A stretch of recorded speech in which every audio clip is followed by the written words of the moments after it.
Steel ഉൽപ്പന്നങ്ങൾക്ക് തീരുവ ചുമത്തി ഇന്ത്യ 3 വർഷത്തേക്കാണ് തീരുവ ചുമത്തിയത്. ചൈനയിൽ നിന്നുള്ള വില കുറഞ്ഞ സ്റ്റീൽ ഇറക്കുമതി തടയാനാണ് നീക്കം. ചൈന, നേപ്പാൾ, വിയറ്റ്നാം എന്നീ രാജ്യങ്ങൾക്കാണ് തീരുവ ചുമത്തൽ ബാധകമാകുക. ഫൈസൽ ഹംസ നൽകും വിശദാംശങ്ങൾ. ഫൈസൽ, എന്താണ് പുതിയ തീരുമാനത്തിന്?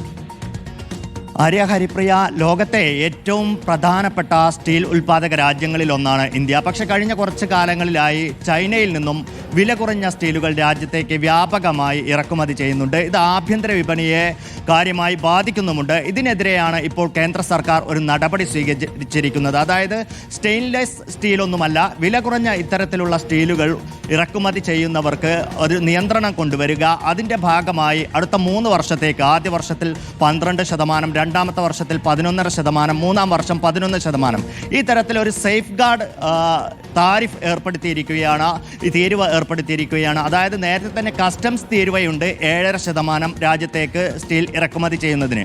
അതിൻ്റെ കൂടെ തന്നെ ഈ വർഷം 12% താരിഫ് കൂടെ വരും. അങ്ങനെ വരുമ്പോൾ ചൈനയിൽ നിന്നും ഇറക്കുമതി ചെയ്യുന്ന ഇത്തരത്തിലുള്ള വില കുറഞ്ഞ സ്റ്റീൽ ഉൽപ്പന്നങ്ങൾക്ക് അല്ലെങ്കിൽ സ്റ്റീലിന് ഈ വർഷം 19% തീരുവ നൽകേണ്ടി വരും. അത് ഇത്തരത്തിലുള്ള ഇറക്കുമതിക്ക് നിയന്ത്രണം കൊണ്ടുവരാൻ സാധിക്കും എന്നാണ് കേന്ദ്ര സർക്കാരിൻ്റെ വിലയിരുത്തൽ. അതേസമയം തന്നെ ഇത്തരമൊരു തീരുമാനം വികസ്വര രാജ്യങ്ങളിൽ എല്ലാ രാജ്യങ്ങളെയും ഉൾപ്പെടുത്തിയിട്ടില്ല എന്നുള്ളതാണ് പ്രധാനമായും കേന്ദ്ര സർക്കാർ ലക്ഷ്യം വയ്ക്കുന്നത്. ഏറ്റവും കൂടുതൽ ഇറക്കുമതി നടക്കുന്ന ചൈന, വിയറ്റ്നാം, നേപ്പാൾ രാജ്യങ്ങളെയാണ്. ശരി, ഫൈസൽ ഹംസയാണ് വിവരങ്ങൾ നൽകിക്കൊണ്ടിരിക്കുന്നത്. സ്റ്റീൽ ഉൽപ്പന്നങ്ങൾക്ക് തീരുവ ചുമത്തിയിരിക്കുന്നു ഇന്ത്യ. 3 വർഷത്തേക്കാണ് തീരുവ ചുമത്തിയത്. ഫൈസൽ തുടരുന്നുണ്ട്. ഫൈസൽ, വില കുറഞ്ഞ സ്റ്റീൽ ഇറക്കുമതി തടയാനാണ് നീക്കം. ഇപ്പോൾ 3 രാജ്യങ്ങൾക്കാണല്ലേ തീരുവ ചുമത്തിയത്? തീർച്ചയായും നേരത്തെ സൂചിപ്പിച്ചതുപോലെ രാജ്യത്ത് ഈ തരത്തിലുള്ള, നമുക്കറിയാം ഇന്ത്യ ലോകത്ത് തന്നെ സ്റ്റീൽ ഉൽപ്പാദക രാജ്യങ്ങളിൽ 2ാം സ്ഥാനമുള്ള അല്ലെങ്കിൽ ഏറ്റവും കൂടുതൽ ഉൽപ്പാദനം നടത്തുന്ന രാജ്യങ്ങളിലൊന്നാണ്.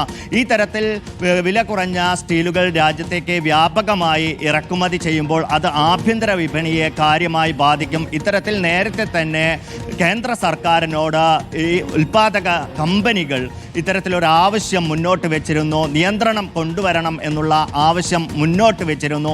ഇത് ആവശ്യപ്പെട്ട് അവർ കേന്ദ്ര സർക്കാരിനും ബന്ധപ്പെട്ട മന്ത്രാലയങ്ങൾക്കും പരാതിയും നൽകിയിട്ടുണ്ട്. നവംബർ മാസത്തിൽ തന്നെ ഇക്കാര്യത്തിൽ ഒരു നടപടിയിലേക്ക് പോകണം എന്നുള്ള ആവശ്യവുമായി കേന്ദ്ര സർക്കാരിനെ സമീപിച്ചിരുന്നു. ഇതിന്റെ പിന്നാലെയാണ് ഇപ്പോൾ ഈ ഒരു തീരുമാനം വന്നിരിക്കുന്നത്. അതായത് രാജ്യത്തേക്ക് ചൈനയിൽ നിന്നും ഇനി വില കുറഞ്ഞ സ്റ്റീൽ ഇറക്കുമതി ചെയ്യണമെന്നുണ്ടെങ്കിൽ 19% നികുതി നൽകേണ്ടി വരും. 3 വർഷത്തേക്കാണ് ഇപ്പോൾ തീരുവ ചുമത്തിയിരിക്കുന്നത്. ഫൈസൽ ഹംസയാണ് വിശദാംശങ്ങൾ നൽകിയത്. ഇതോടെ ഗുഡ് മോർണിംഗ് റിപ്പോർട്ടർ പൂർണ്ണമാവുകയാണ്.